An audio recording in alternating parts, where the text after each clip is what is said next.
Assalamualaikum warahmatullahi wabarakatuh. Bismillah, alhamdulillah, wassalatu wassalamu ala rasulillah Sayyidina Muhammad ibn Abdillah wa ala alihi wa ashabihi wa mawala amma ba'd. Yang saya muliakan seluruh jamaah Masjid Nurul Hidayah, baik bapak-bapak, ibu-ibu, adik-adik remaja dan juga remaja yang dimuliakan oleh Allah. Judul yang dipilih oleh panitia adalah tentang menjalin hati dengan kitab suci.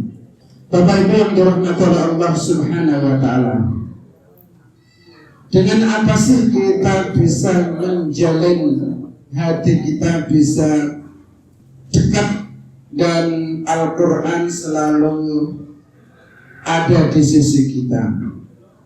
Patut kita sadari bersama bahwa gadget itu lebih kita cintai daripada Al-Quran. Itu patut kita sadari. Orang-orang yang cinta Al-Quran atau cinta kitab suci kita itu bisa dihitung dengan jari. Buktinya bagaimana buktinya?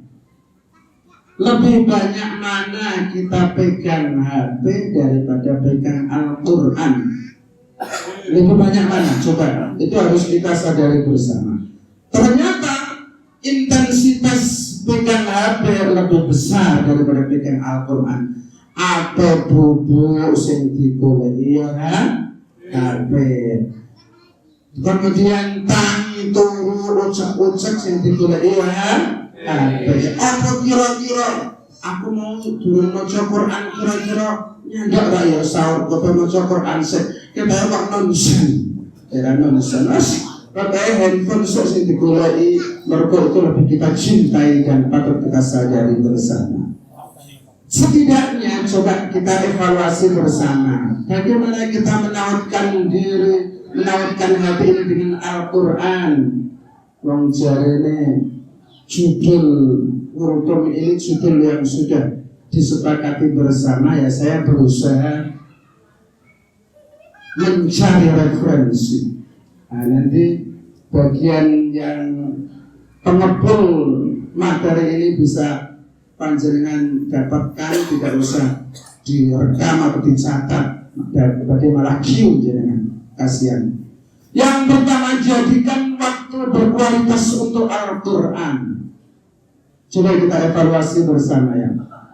Apakah kita sudah menyempatkan waktu untuk bersama Al-Quran, baik dalam hal membaca maupun dalam hal mengkaji isinya? Kalau memang kita sudah mampu untuk menyempatkan waktu yang berkualitas untuk Al-Quran, mungkin habis sholat subuh, mungkin habis sholat asar, ataupun habis sholat maghrib, dan tempat-tempat yang lain yang di situ memang perlu jiwa ini lebih dekat dengan Al-Quran, kita membaca, kita mengkaji dan seterusnya dan seterusnya. Yang kedua adalah buat pengalaman membaca Al-Quran yang sehat. Seperti apa maksudnya? Libatkan mata saat membaca teks baik dari kitab Al-Quran ataupun perangkat digital. Sibukkan lidah dengan pelafalan yang baik dan benar. Isi telinga dengan bacaan pribadi ataupun mendengarkan tilawah, baik itu yang sudah direkam maupun tilawah dari diri kita sendiri. Menggunakan seluruh indera akan membuat pengalaman lebih dalam dan lebih bermakna. Dan ini bisa dilakukan saat memasak ataupun bepergian atau saat sendirian, daripada kita terganggu dengan pikiran atau kegiatan negatif lainnya. Jadi ceritanya Bapak Ibu, panjenengan itu coba kira-kira waktu-waktu bengong itu kira-kira kita pakai untuk mendengar tilawah MP3 maupun mendengar atau membaca bacaan surat pendek, atau kita pakai yang lain. Nah, ini maksudnya pengalaman membaca Al-Quran yang sehat ada di situ. Yang ketiga adalah dorong orang lain untuk terhubung dengan Al-Quran juga. Seperti apa? Libatkan anak istri ataupun orang-orang terdekat untuk membaca bersama, alias saling baca sirna. Yang satu membaca, yang lainnya seperti tradisi di masjid kita Nurul Hidayah sudah biasa kita tadarus setiap malamnya. Yang keempat, terhubung ke kehidupan sehari-hari. Seperti apa? Tetap berdekatan dengan Al-Quran, baik itu kitabnya, aplikasi di ponsel maupun pemutar MP3 ataupun yang lainnya. Gunakan untuk mengulang-ulang hafalan atau mendengarkan bacaan Al-Quran. Berusaha merenungkan dengan mendalam apa yang ada dalam kandungan Al-Quran. Hubungkan dengan peristiwa kehidupan sehari-hari. Berhubungan dengan pelajaran seperti kesabaran, pertobatan, akhlak, harapan, dan lainnya. Intinya adalah membaca dan mengkaji isinya itu lebih berkualitas daripada kita sekedar membaca saja, kita tidak sampai mengkaji tentang isinya. Bagaimana cara kita mengkaji tentang isinya? Panjenengan bisa buka aplikasi khusus tafsir Ibnu Katsir. Itu sekarang digital itu sudah banyak digelar. Jangan bisa membaca di situ pendapat para ulama ataupun pendapat Imam Ibnu Katsir sendiri. Di situ sudah setiap ayat itu ada tafsirannya, itu bisa membaca. Kalaupun bingung tidak tahu inti sarinya, bisa langsung menghubungi ahlinya. Maksudnya, yang kelima adalah membuka hati. Bagaimana Al-Quran ini telah diberikan kepada kita sebagai hadiah untuk membimbing hidup ini, bimbingan menuju jalan damai yang sering kita dambakan, karena hati kita selalu mendambakan perdamaian dan ketenangan di tengah kesibukan kehidupan kita.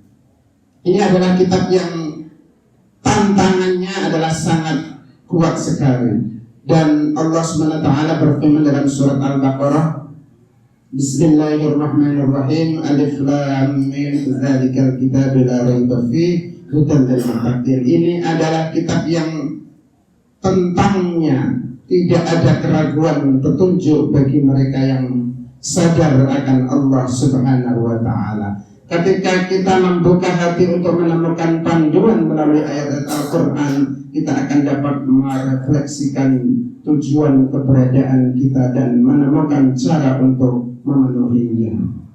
Kemudian yang keenam, meminta kepada Allah Subhanahu wa taala, perbanyaklah doa agar hati melekat pada Al-Quran dan tunduk padanya, dan agar anggota tubuh bertindak berdasarkan ajaran Al-Quran. Carilah dan kita akan menemukan cahaya terang, kekuatan, kabar gembira, bimbingan yang banyak lagi.